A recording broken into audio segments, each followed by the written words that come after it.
अस्सलाम वालेकुम।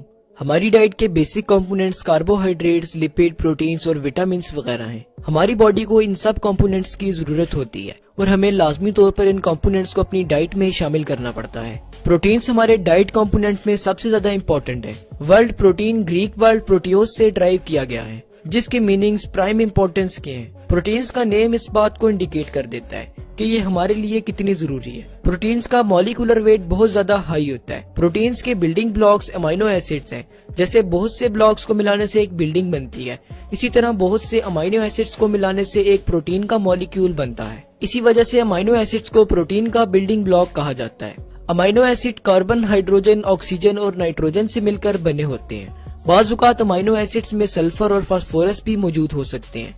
प्रोटीन्स के मॉलिक्यूलर वेट में नाइट्रोजन की परसेंटेज 16% है। अब बात करते हैं प्रोटीन्स की ऑकरेंस की। प्रोटीन प्लांट्स, एनिमल्स, बैक्टीरिया और वायरसेस में मौजूद होती हैं। प्रोटीन्स किसी भी ऑर्गेनिज्म के सेल के ड्राई वेट का 50% हिस्सा बनाती हैं। हमारी स्किन भी एक प्रोटीन है जो हमारी बॉडी का बेसिक बैरियर है। हमारे इम्यून सिस्टम में भी बहुत सी प्रोटीन्स प्रेजेंट हैं जो हमारी बॉडी के डिफेंस में रोल प्ले करती हैं। हमारी बॉडी में प्रेजेंट मसल्स भी प्रोटीन इन नेचर है। इनहेरिटेंस में प्रोटीन से एक मेजर रोल प्ले करते हैं। इनहेरिटेंस से मुराद हेरिडिटरी कैरेक्टर्स का पेरेंट्स से ऑफस्प्रिंग में ट्रांसफर होना है। इसके अलावा हीमोग्लोबिन हमारे रेड ब्लड सेल्स में मौजूद प्रोटीन का नाम है। हीमोग्लोबिन ऑक्सीजन कैरियर के तौर पर काम करती है। मायोग्लोबिन भी हमारी बॉडी में प्रेजेंट प्रोटीन है। मायोग्लोबिन ऑक्सीजन को स्टोर करती है। केराटिन प्रोटीन हमारे नेल्स और हेयर्स में मौजूद होती है। थायरॉक्सिन और इंसुलिन हमारे एंडोक्राइन सिस्टम में मौजूद प्रोटीन्स है। एंडोक्राइन सिस्टम में हमारी बॉडी के हार्मोन्स अपना रोल प्ले करते हैं। हमारी बॉडी में मौजूद तमाम एंजाइम्स प्रोटीन्स हैं। एंजाइम्स हमारी बॉडी में कैटलिस्ट के तौर पर एक्ट करते हैं और हमारी बॉडी में होने वाली तमाम रिएक्शंस को स्पीड अप करते हैं। वो डाइट्स जिनमें प्रोटीन बहुत ज्यादा क्वांटिटी में प्रेजेंट है, उनमें fish, egg, chicken, beef, mutton, red meat, leafy green vegetables, green beans और पल्सेस वगैरह शामिल है। अगर बात की जाए प्रोटीन की क्लासिफिकेशन पर, तो प्रोटीन्स को 3 टाइप्स में क्लासिफाई किया गया है, जिनमें सिंपल प्रोटीन, कंपाउंड प्रोटीन और डिराइव्ड प्रोटीन शामिल हैं। सिंपल प्रोटीन्स उन प्रोटीन्स को कहते हैं जो पानी में डिसॉल्व करने पर सिर्फ और सिर्फ सिंपल अमाइनो एसिड्स में ही कन्वर्ट हो।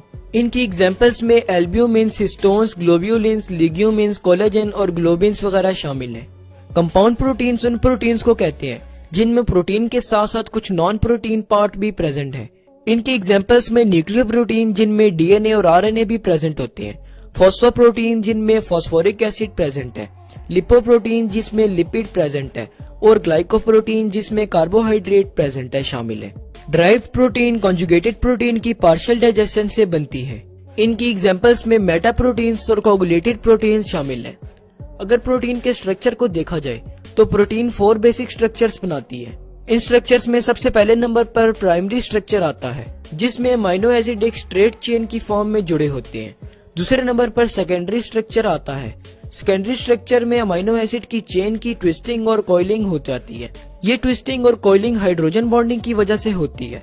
अल्फा हेलिक्स फॉर्म और beta pleated sheet secondary structure की एग्जांपल्स हैं। तीसरे नंबर पर टर्शरी स्ट्रक्चर आता है, जिसमें अमाइनो एसिड की चेन की फोल्डिंग और रीफोल्डिंग की जाती है, जिसकी वजह से एक 3 डायमेंशनल स्ट्रक्चर बन जाता है। चौथे नंबर पर क्वाटरनरी स्ट्रक्चर आता है। जब बहुत से टर्शरी स्ट्रक्चर्स आपस में मिलते हैं तो क्वाटरनरी स्ट्रक्चर बना देते हैं, जिसकी एग्जांपल्स मायोग्लोबिन और हीमोग्लोबिन है। अमाइनो एसिड में जो बॉन्डिंग प्रेजेंट होती है उसे पेप्टाइड बॉन्डिंग कहते हैं।